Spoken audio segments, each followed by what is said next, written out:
The fluorescent lights hummed their eternal song in the corridors of Apex Industries, casting harsh shadows across the polished marble floors that Marcus had just finished cleaning. He pushed his cart methodically, the wheels squeaking in rhythm with his thoughts, a sound so familiar, it had become the soundtrack to his invisible existence. 10 years he'd worked these halls, watching executives in $1,000 suits rush past him as if he were merely another fixture, another piece of furniture that happened to move and breathe. Marcus didn't mind the invisibility. In fact, he'd cultivated it carefully, like a gardener tending a particular variety of plant that thrived in shadows. At 53, his hair had grayed at the temples, his hands were calloused from years of work, and his custodian's uniform hung loose on his lean frame. To anyone who bothered to look, which few did, he was exactly what he appeared to be: a man who cleaned up after others, who emptied trash bins and mopped floors, whose greatest concern was whether the supply closet had enough disinfectant to last the week. The truth,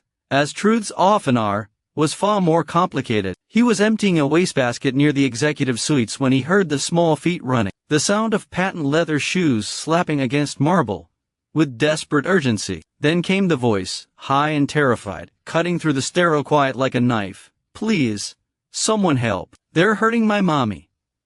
Marcus turned to see her, a little girl no more than 7 years old, her dark hair disheveled, her blue dress torn at the shoulder. Tears streamed down her flushed cheeks, and her small chest heaved with panicked breaths. She looked wildly around the corridor, her eyes passing over him once, twice, before locking onto his face with the particular desperation of someone who has run out of options.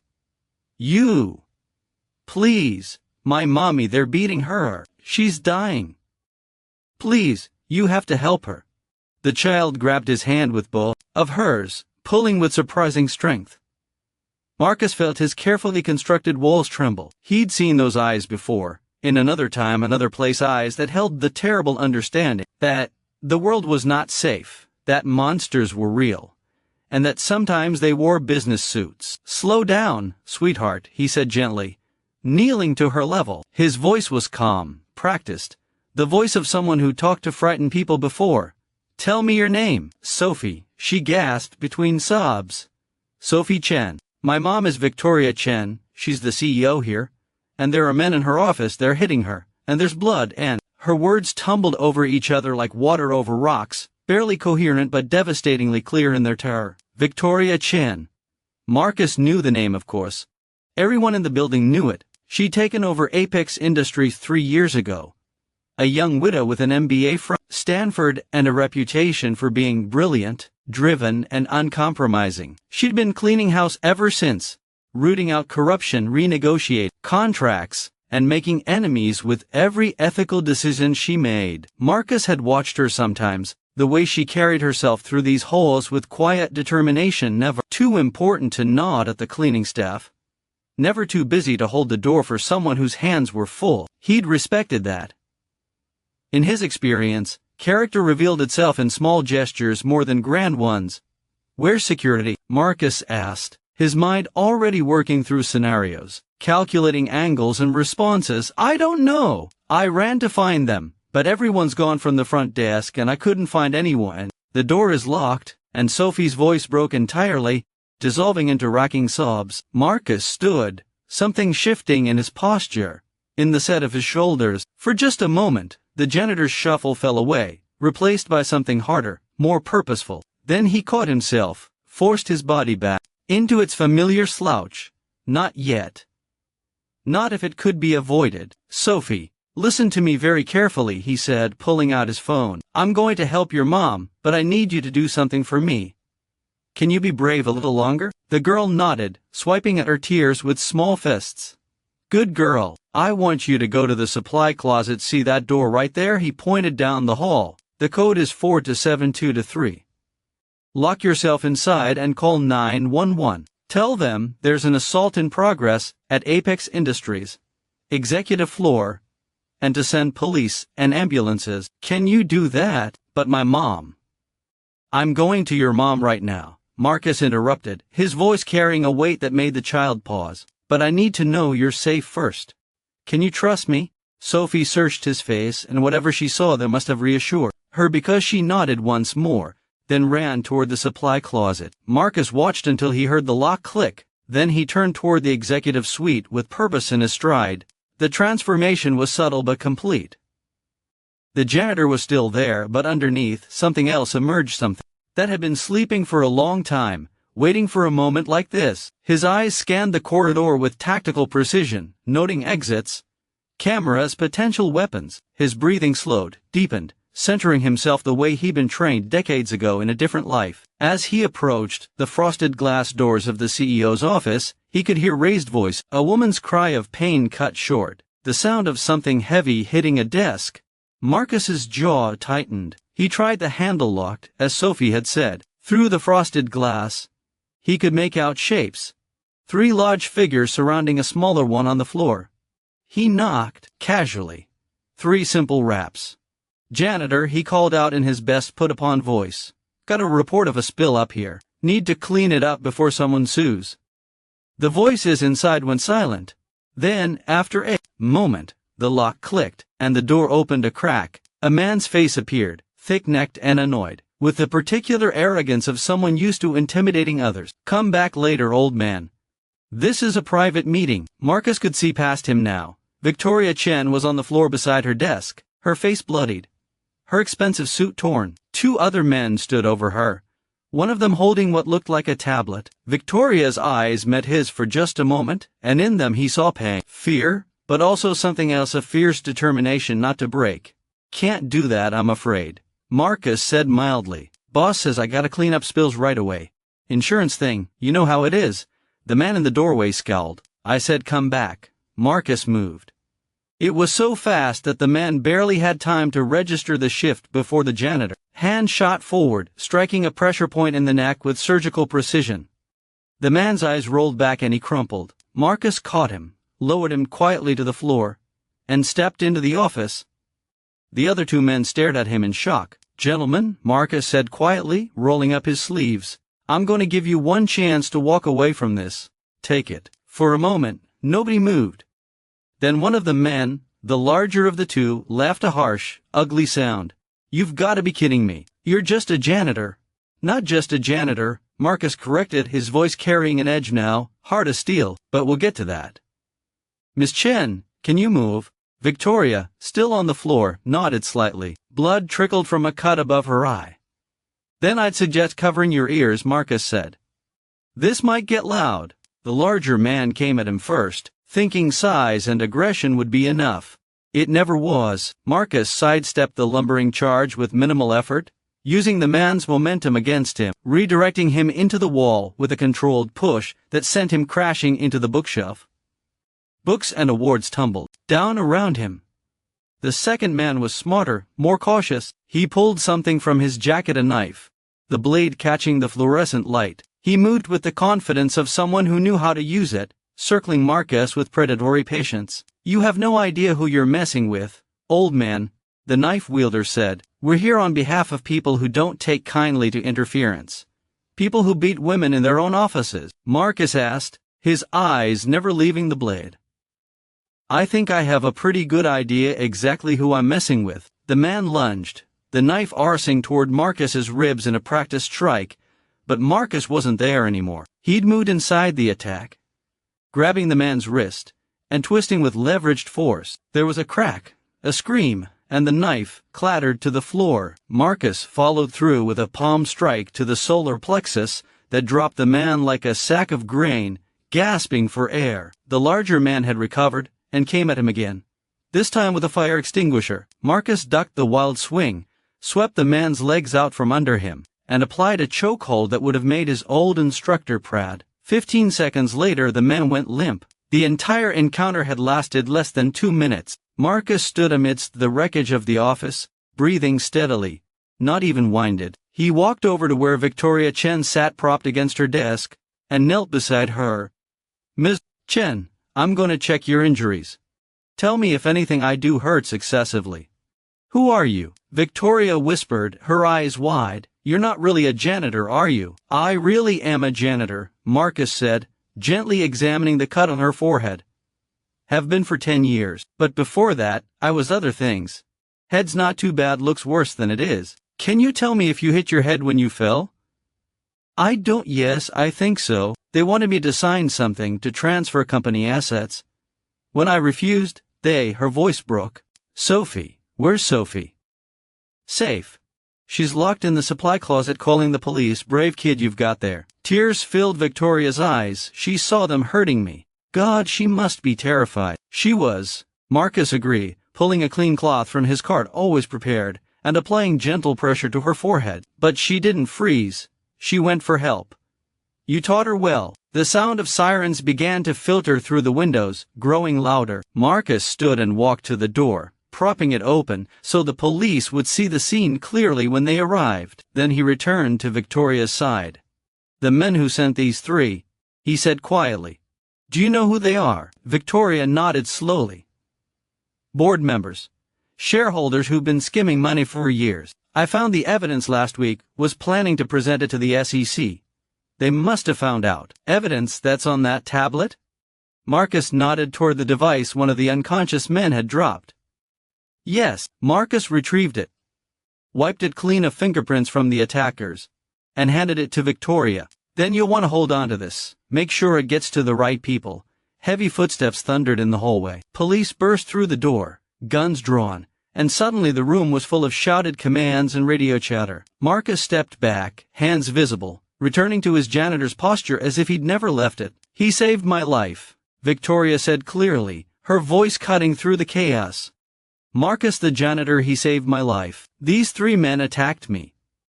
As the police cuffed the unconscious attackers and paramedics rushed to Victoria's side, Marcus caught sight of Sophie's tear-stained face peeking around the doorway. The little girl's eyes found her mother, and with a cry of relief, she rushed forward. Victoria opened her arms, pulling her daughter close despite the paramedics' protests. I'm okay, baby, Victoria murmured. I'm okay. You were so brave.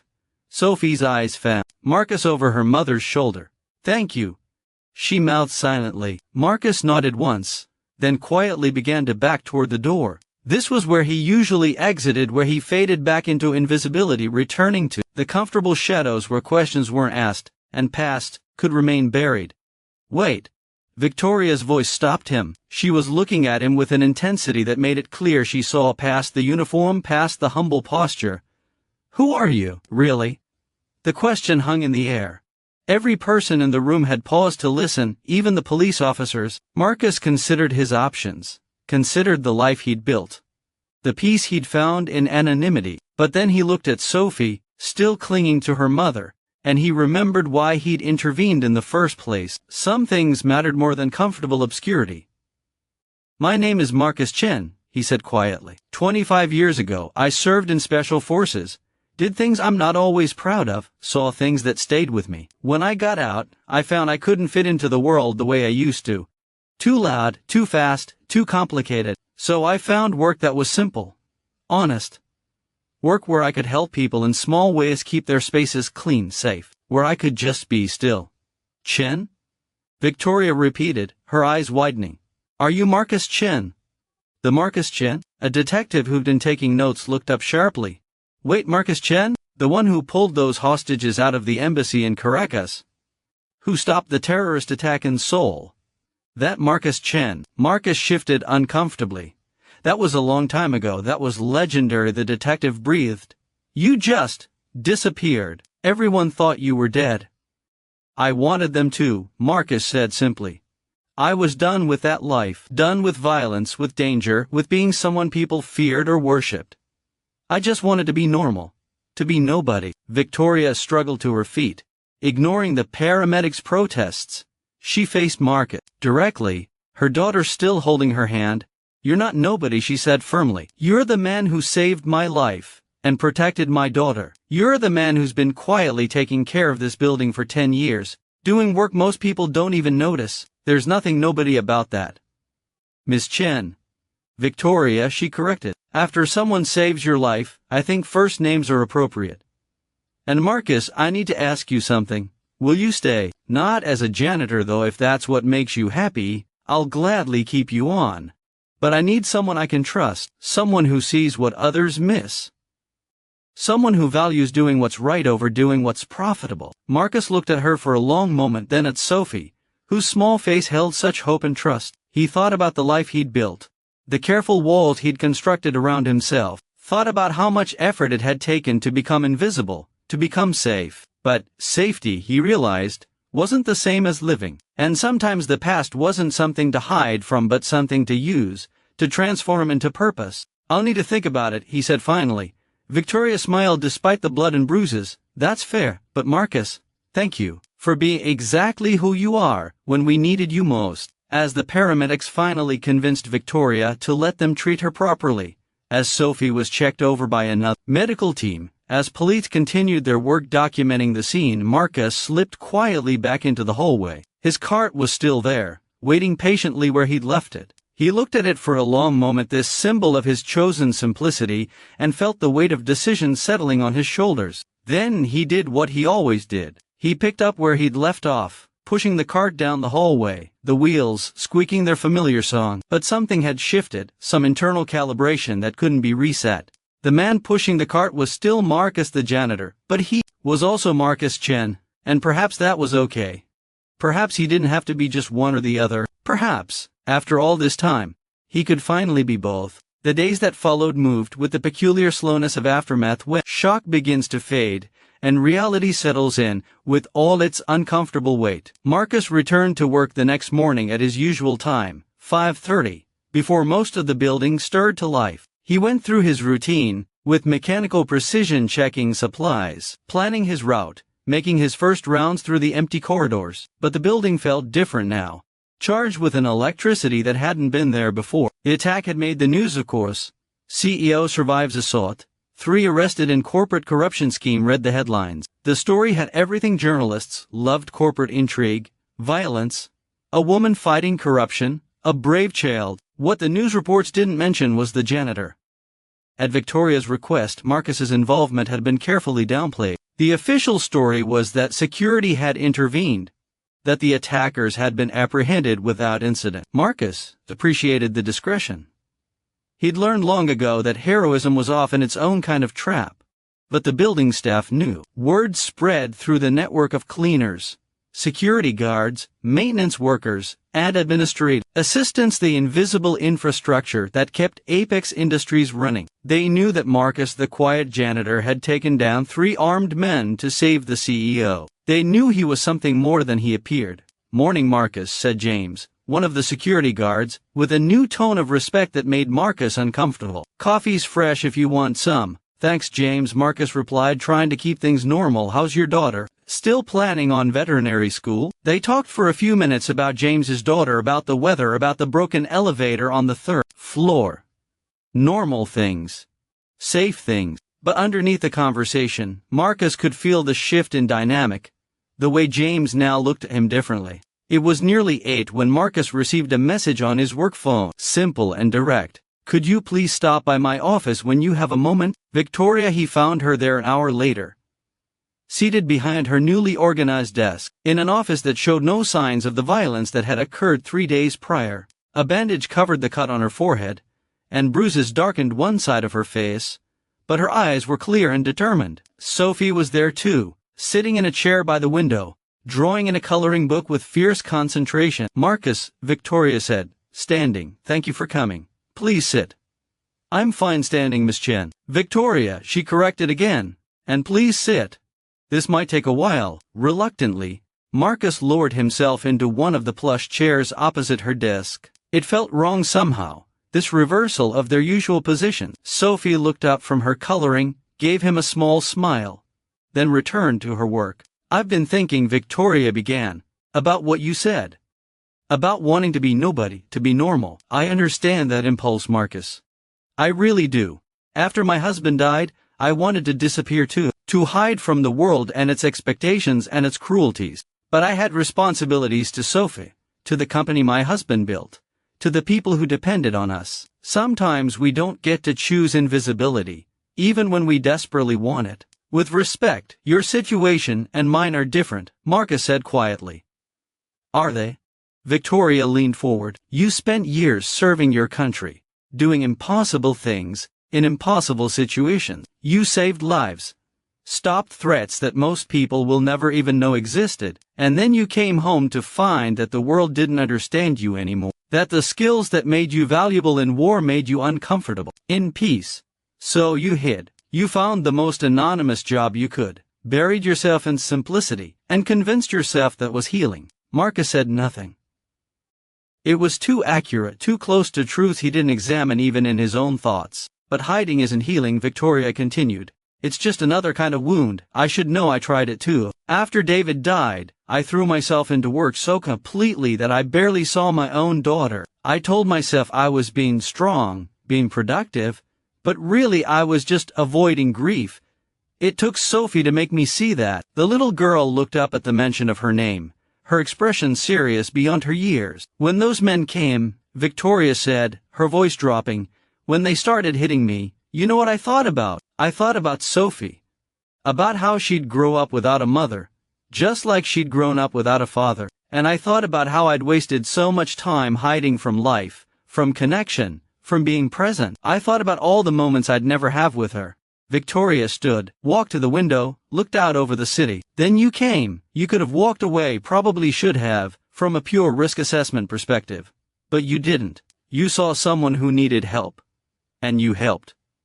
Despite everything it might cost you. That's not the action of someone who's successfully become nobody, Marcus. That's the action of someone who's still very much somebody, whether they want to admit it or not. What are you asking me? Marcus said. Victoria turned back to face him. I'm asking you to stop hiding, not from your past. I'm not suggesting you go back to military work or anything like it. But from your purpose. You have skills, Marcus. Unique skills that could help a lot of people. This building is full of people, good people trying to do honest work, raising families, building lives. They deserve to be safe. They deserve to have someone watching over them who actually gives a damn. You have security for that. Security that didn't stop three armed men from getting to my office, Victoria countered. Security that somehow didn't notice when those same men disabled the cameras and cleared out the front desk. Someone on my security team is compromised, Marcus. Maybe more than one person. I need someone I can trust, absolutely. Someone who can't be bought. Can't be intimidated. Can't be manipulated. She pulled a folder from her desk, slid it across to him. Marcus opened it, scanned the contents. It was a job offer, head of security operations, with a salary that made his current wages look like pocket change. I don't want your money, Marcus said, pushing the folder back. It's not about money, Victoria replied. It's about value, about respecting what you bring to the table. If you want to work for minimum wage, fine, we'll donate the rest to whatever charity you choose. But don't pretend that what you do isn't valuable, isn't necessary. Don't insult the gift you have by refusing to use it. Marcus sat back, feeling cornered in a way that had nothing to do with physical space. You don't understand what you're asking. The things I learned, the things I can do, they came at a cost.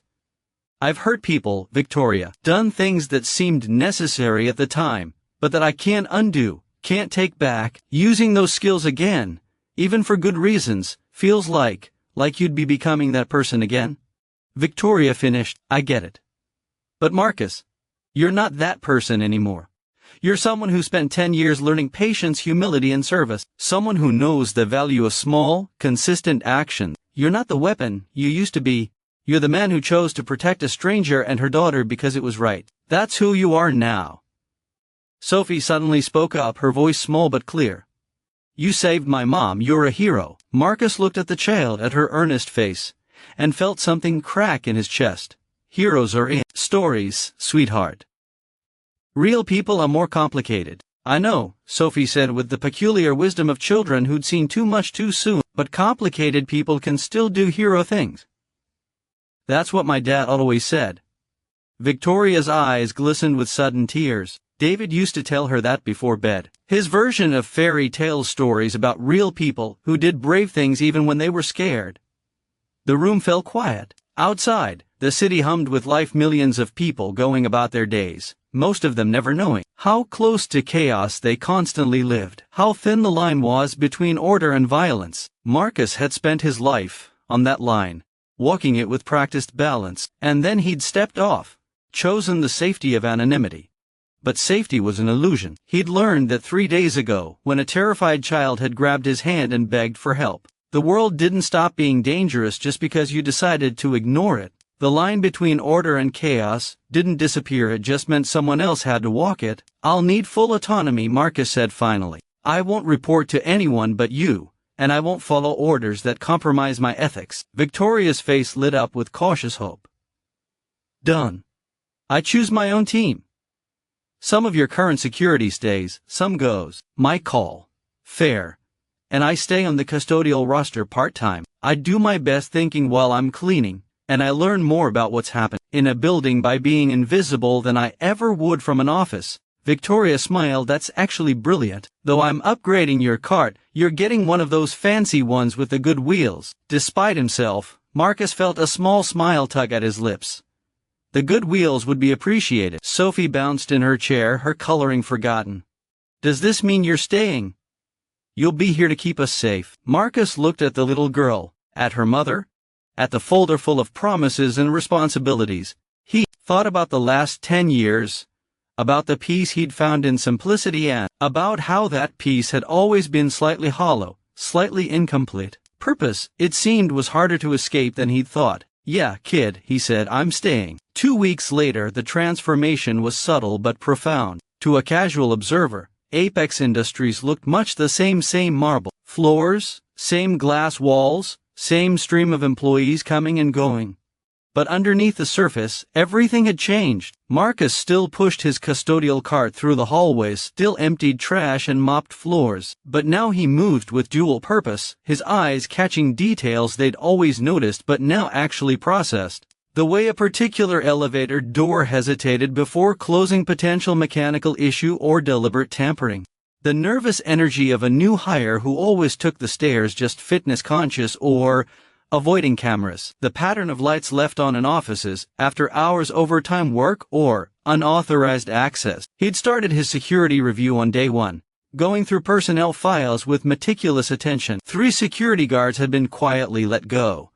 Their severance packages generous, but their futures at Apex terminated. They'd been part of the corruption network, paid to look the other way.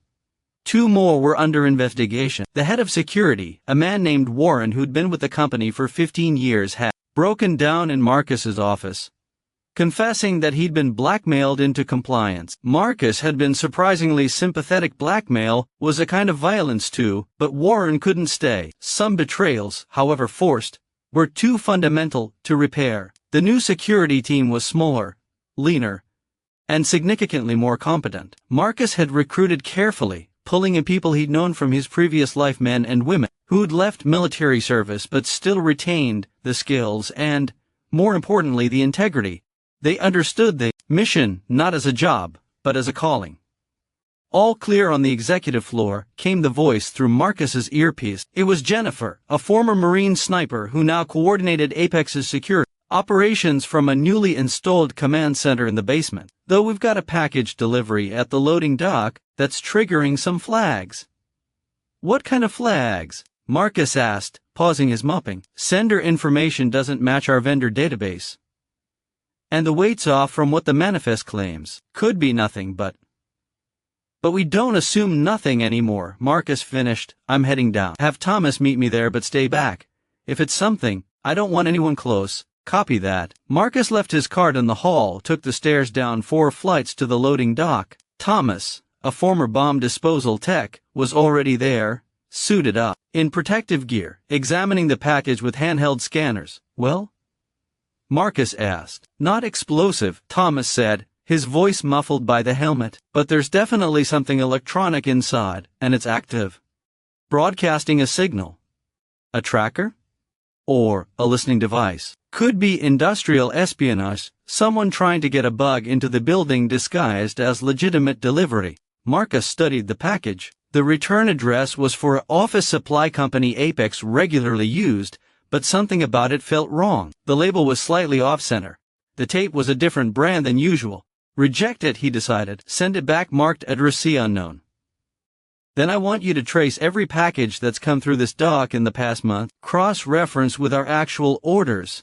If there's been a pattern of infiltration, I want to know about it." "You got it, boss." Marcus headed back upstairs, his mind working through implications. If someone was trying to plant surveillance in the building, it meant Victoria's fight against corruption was far from over. The 3 men who'd attacked her had been mid-level enforcers, following orders from higher up. The real power, the people who'd been systematically looting Apex for years, were still out there. Still dangerous. He found Victoria in her office, Sophie doing homework at a small desk Victoria had set up in the corner. The little girl looked up as Marcus entered, gave him a smile that had become increasingly common, and returned to her math problem. "We had a suspicious package at the loading dock," Marcus reported. "Possible listening device. We're investigating." Victoria's face tightened but didn't show surprise. "They're not giving up." "Did you expect them to?" "I suppose not." She rubbed her temples warily. "The SEC investigation is moving forward. They've frozen accounts, started interviewing board members. My lawyer says we have enough evidence to put at least 6 people away for a long time. But that means they're desperate," Marcus finished. "Desperate people are the most dangerous kind. They've got nothing left to lose." "So what do we do?" Marcus pulled up a chair, sat down so they were on eye level. It was a deliberate choice, a signal that they were partners in this rather than employee and employer. "We stay alert, stay smart, and we don't give them any openings," he said. "I've upgraded building security, but that's just the foundation. We need to think bigger. Who are these people? What's their network? Where are they vulnerable?" Victoria pulled out a file, spread documents across her desk. "This is what I've been working on with my legal team. The corruption went deep. Board members, yes, but also relationships with contractors, suppliers, even some clients. They'd created an entire ecosystem of kickbacks and inflated contracts. Millions of dollars siphoned off over years." Marcus studied the documents, his mind automatically creating connections, seeing patterns. This was the part of intelligence work he'd always been good at, the puzzle solving, the 3-dimensional chess of predicting human behavior. "This name keeps appearing," he said, pointing to a particular individual. "Richard Thornton. He's on the board. But he's also connected to at least 4 of these contractor companies. If I had to guess, I'd say he's the linchpin. Take him out of the equation, and the whole structure collapses." "My lawyer said the same thing," Victoria confirmed. "But Thornton is untouchable. Old money, political connections, enough lawyers to bury any investigation in paperwork for years. The men who attacked me were probably his people. But proving it is another matter entirely." "Then we don't try to prove it," Marcus said. "We make him prove himself." Victoria leaned forward, interested. "What do you mean?" "People like Thornton, they're used to operating from the shadows. They stay safe by staying hidden, by using intermediaries. But you've disrupted that system. You've exposed the network, frozen the money.